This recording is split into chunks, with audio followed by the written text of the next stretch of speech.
Okay, this is going to be a little video full of tricks, lots of things you can do to move your energy and make yourself feel better in all sorts of ways, and you have to just try them at different times to see how your body responds.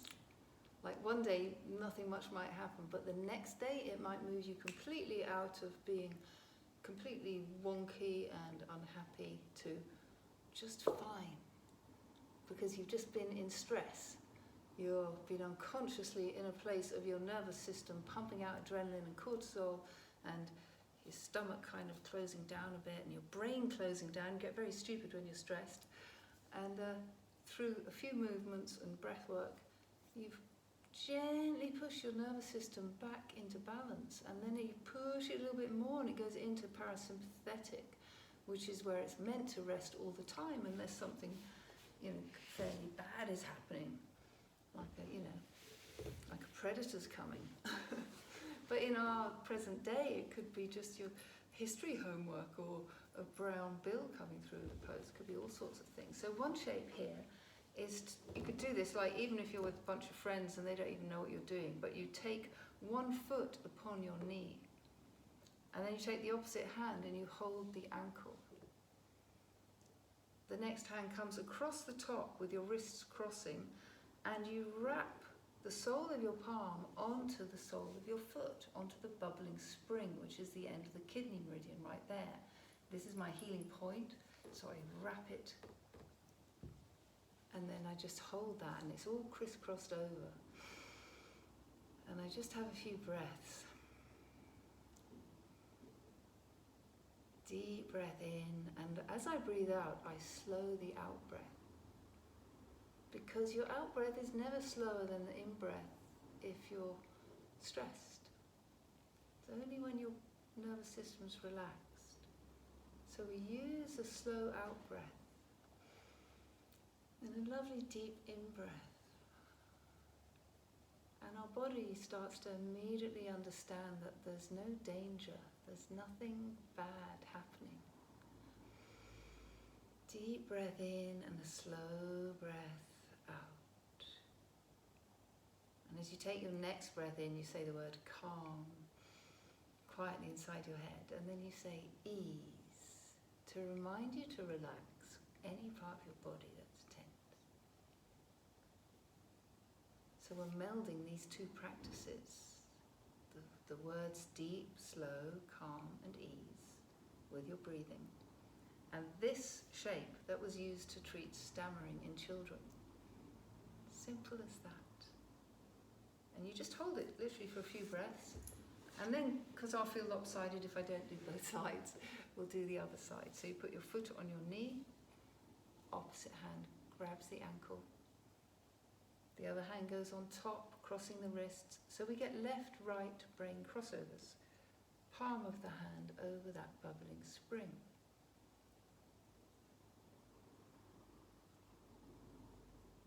And you breathe, and my fingers are actually wrapped around to the top of the foot. Some people are too stiff and they can't even reach, but they can still pretend they can. And the mind will lead energy there.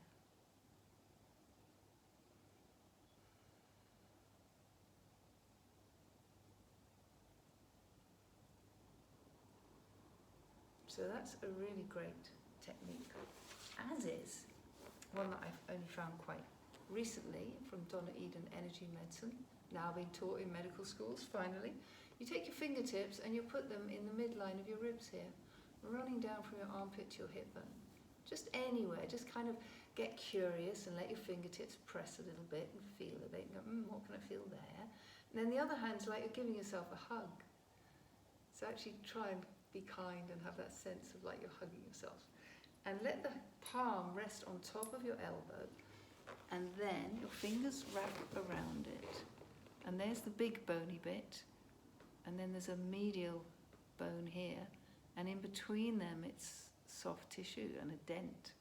And you can press those fingers in there. And just feel, with your eyes closed, it's always easier, feeling around, pressing those fingers and pressing the others. And this is just so melting. It really, really makes you melt. In fact, I don't often do this one in class because it just turns me into like a puddle. I can feel myself. I just want to lie down. But the first time I did it, I didn't get that effect. But a few months, I forgot all about it, and then I came back to it, tried a few months later, and it's like, wow, that's amazing. As is the healing codes. And I played with that when I had a fear of public speaking, so I made myself go and give little talks about Tai Chi, and as I sat waiting for my turn, I would feel my heart start to thump, my mouth would go a bit dry, and I'd wait till about 5 minutes before my turn, and then I'd start doing the healing codes as a nice little experiment. And in the healing codes, you put your awareness in your heart, so you have a lovely inner smile, as if you're stroking a cat kindly, or just you're with your best friend, you're happy, you're joyful, you're as best you can. Even if you're nervous, you just do your best. And then you bring your awareness to your forehead, and you would hold it there for 90 seconds. And every time you breathe out, you're just trying to relax the forehead, and also to feel every time you breathe in all the sensations in your forehead. So you can't think about anything else, you're just feeling and relaxing. Your world has shrunk down to this. And then after 90 seconds, you do the same thing with your throat. And you keep relaxing the neck, the larynx, the throat. And it's easy to stay focused on your throat because you can feel the breath coming in, and it's warmer as you breathe out. You can feel the breath going. And when you breathe out, you relax your neck, relax your larynx, relax your shoulders, just softening all around the neck, base of the skull.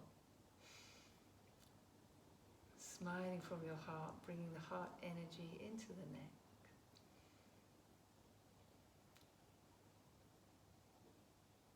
And then your awareness moves up after 90 seconds to the jaw. But also the corners of the mouth give a tiny little smile to relax your jaw. Only I do big grins.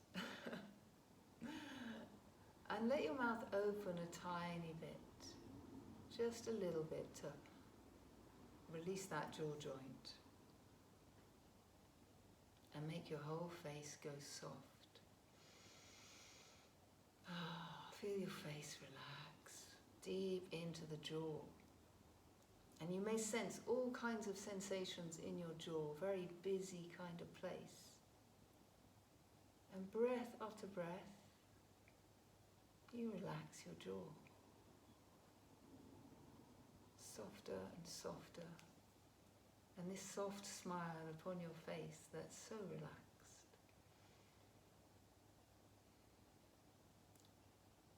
And then you move your awareness to your temples, just at the side of the face here. Sensing and feeling your temples, telling them to relax with each out-breath. Relax. Breath after breath. And I find if I relax the muscles inside the eyes and around the eyes, I can feel my temples relax even deeper.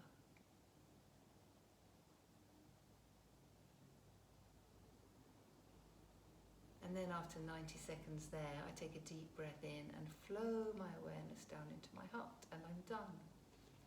And it was so interesting because I used to find that even by the time I just got to the throat, I was halfway through the practice, my beating heart was slowing down. My nervousness at the thought of giving a talk. The body was just no longer panicking. There was nothing to panic about. I was perfectly safe, nothing to stress. So that was really interesting. You know, it's a very practical little experiment you can do on yourself, and it proves itself. You may also notice that it gives you a much quieter mind. Some people have always got a lot of thoughts and busyness in their head, and it can just create more space, more peace, and be strangely quiet for a while. So that's another exercise. Oh, a really great one that I discovered a few years ago is simply softening the eyes. Check maybe 50 times a day as an experiment. I love experiments on your own body. Just notice how your eyes are and if they're in a state of tension, alert, or are they deeply relaxed? And how would you feel if you carry on doing whatever you're doing? Maybe you're just doing some cookery or going for a walk. How do you feel when you make your eyes relax and then you make them warm and smiley as if your best friend is approaching and you can see them and you're feeling glad to see them? But you're not going to wave, you're just going to send that greeting through your eyes. That's a great thing to practice, because that practice is bringing the energy from the heart up and out through your eyes so you can give it to others. And we can practice bringing it to our hands. See, whenever we generate the heart energy, again, our bodies come out of stress, anxiety. It moves everything into a kind of integrated wholeness, safety. And for people who are sick, this is the place where the body can get on with the work of healing and repair and mending. So it's very good practice to bring the heart and practice. Bring it to your hands and your quality of your touch. Bring it to your eyes. And that way you just learn to hold your body in a nice, comfortable place where your life feels much more manageable. Because when we're in stress, the blood rushes out of the forebrain. And that's why we say really stupid things. And sometimes things that just come from pain, then they don't help us in any way. That whoever we're talking to is not going to appreciate what we're giving them. But they do when it comes from your heart. You get a very different response when your words are carrying the energy of your heart. So we have eye practice, healing codes, 61 Nadi, which we've done separately. Let's have just quite simply shaking off, a little shake off exercise, because this shake. You would be surprised how sometimes you picked up stuff from elsewhere when you've been out in the shops. Angry people, some people are more sensitive than others, but this energetic shake off can just make you feel like your old self again. Like you just feel a bit tingly, a bit nice. Also, say you're getting anxious again. If we tap on the kidney points, which are all about fear, this is a very simple. I think this is the last one I'll give you. Don't want to overload. Just a few things in your toolbox. So these are kidney points, and we give them a little tap. And if they're tender, you'd really need to work them and clear them up, tidy them up. And then after that, go ta-da! Don't have to have the sound effects. But tap, tap, tap, tap, tap. And this is such a great shape. I just love this shape. Arms up, fingers spread. Again, it's not a shape that you would ever go into if you're in any kind of danger. And maybe you can't do it in public because everyone will think you're bonkers, but you could probably find a little quiet corner somewhere or pretend you're going to the loo and go tap, tap, tap, tap. And I have students playing with this in front of the mirror, and they're just watching to see how the way they look changes, and you can literally see yourself just come out of a heavy place, and you look more beautiful. 10 years younger. So some of us can't afford to look 10 years younger. We'll barely be here. There we are. So enjoy, have a lovely time with that.